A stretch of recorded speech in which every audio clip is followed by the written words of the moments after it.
Salut, chers amis en Jésus-Christ. Aujourd'hui, nous réfléchissons autour de la fête du dimanche de la miséricorde. Le dimanche qui vient après le dimanche de Pâques, où l'Église nous invite à méditer et à pratiquer le mystère de la miséricorde de Dieu envers l'humanité. Nous lisons à partir des Actes des Apôtres, chapitre 4, versets 32 à 35. 1 Jean, chapitre 5, 1 à 7, et l'Évangile de Saint Jean, chapitre 20, versets 19 à 31. Le dimanche de la miséricorde divine est une célébration de l'Église catholique romaine, au cours de laquelle les fidèles sont encouragés à offrir le pardon et la réconciliation à tous. C'est important de dire que cette fête se base sur la vision enregistrée par Sainte Faustine Kowalski. C'est une religieuse, elle était une religieuse polonaise, mais en 2000, le pape Jean-Paul II, pape Saint Jean-Paul II, a décrété cette fête pour qu'elle soit une solennité.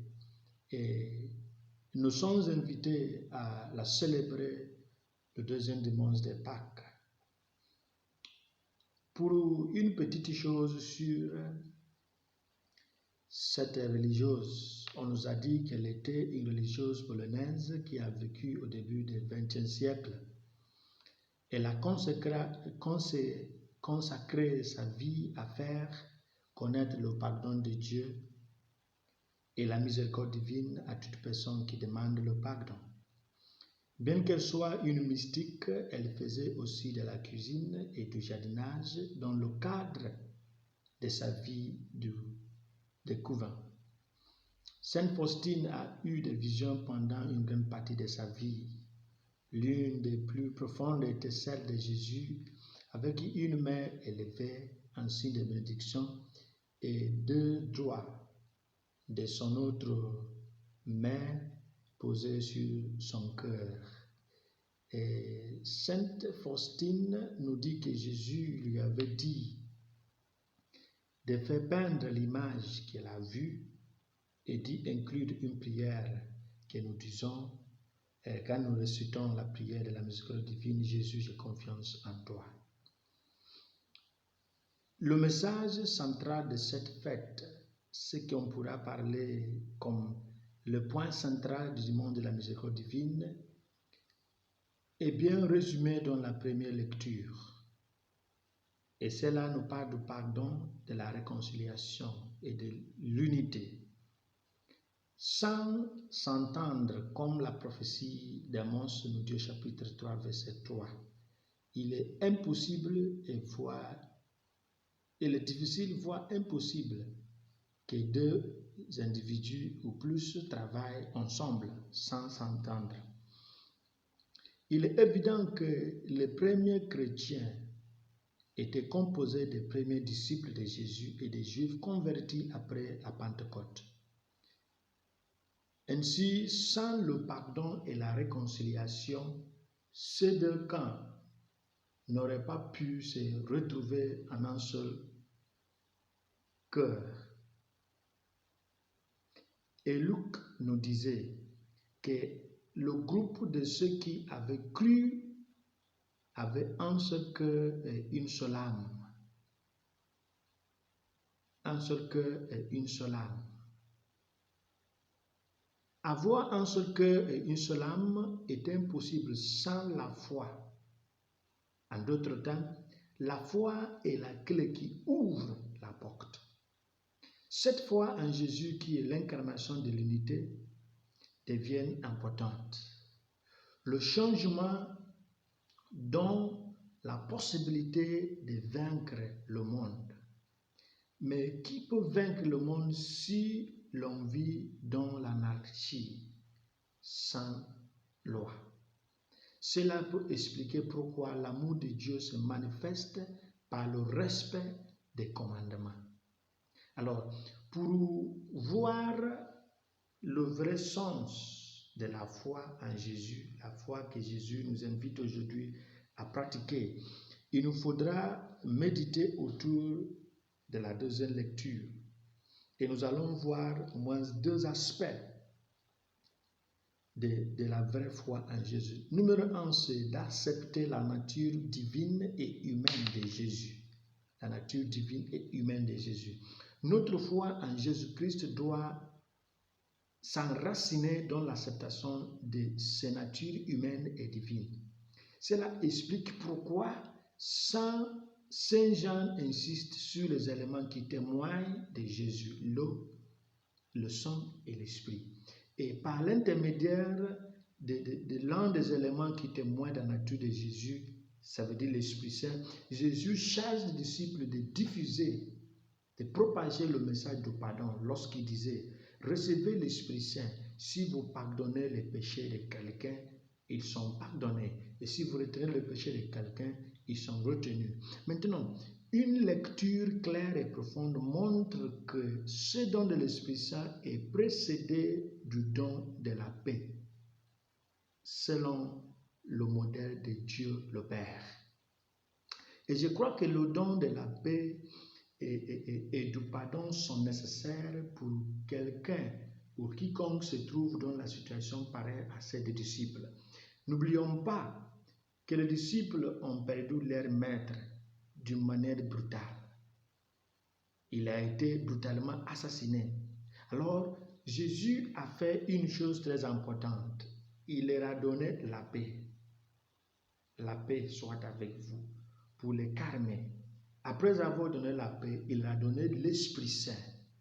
Après avoir donné l'Esprit Saint, il leur a dit, maintenant, vous allez pardonner. Vous allez pardonner.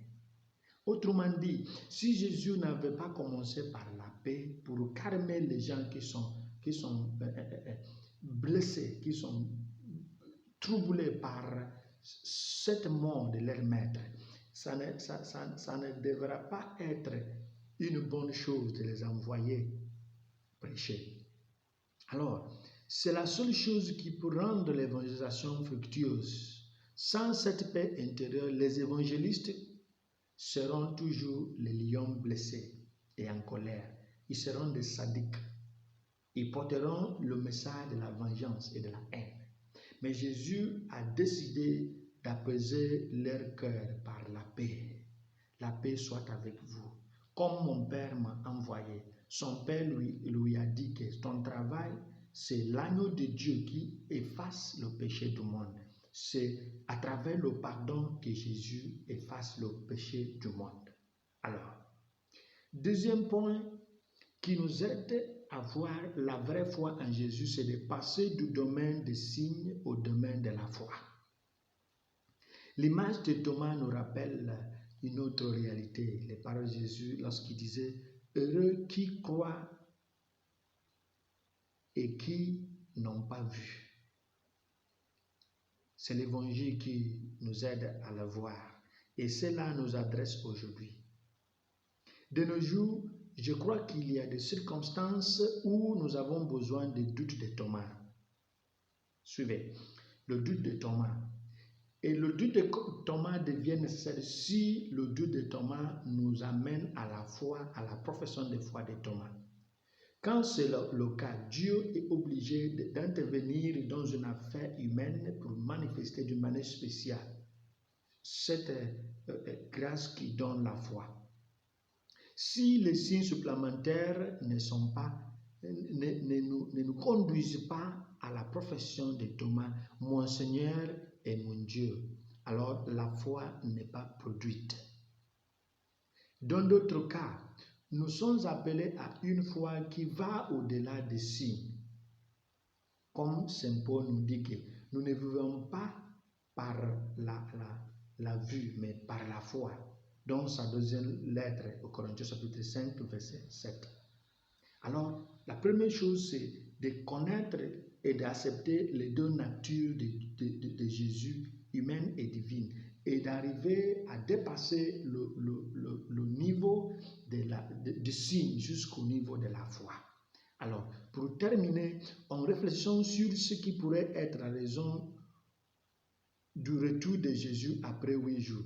Comme nous le savons, Jésus est venu voir les disciples le jour là, Thomas n'était pas là. Mais aujourd'hui, la lecture qu'on nous donne nous montre que Thomas est présent. Permettez-moi de dire que c'était peut-être pour mettre tous les apôtres au même niveau de foi. Autrement dit, pour les prendre au même pied d'égalité avant qu'ils ne puissent se lancer dans l'évangélisation.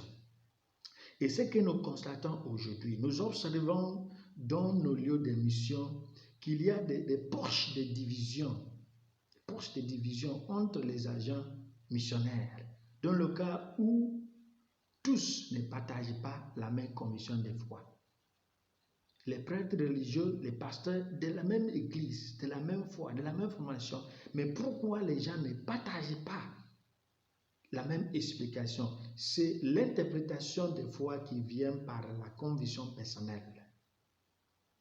Parfois, les agents d'une même profession, d'une même famille religieuse véhiculent des opinions personnelles. Au lieu de prêcher la parole de Dieu, ils véhiculent leurs propres idées. Et c'est ce qui me pousse à dire que le message chrétien, pour qu'il puisse convaincre le monde, il nous faudra revenir à une seule conviction. Tant que nous ne reviendrons pas à l'authentique message de Jésus, l'aventure missionnaire restera toujours une propagande. Et le patriarche de l'église de l'Orient,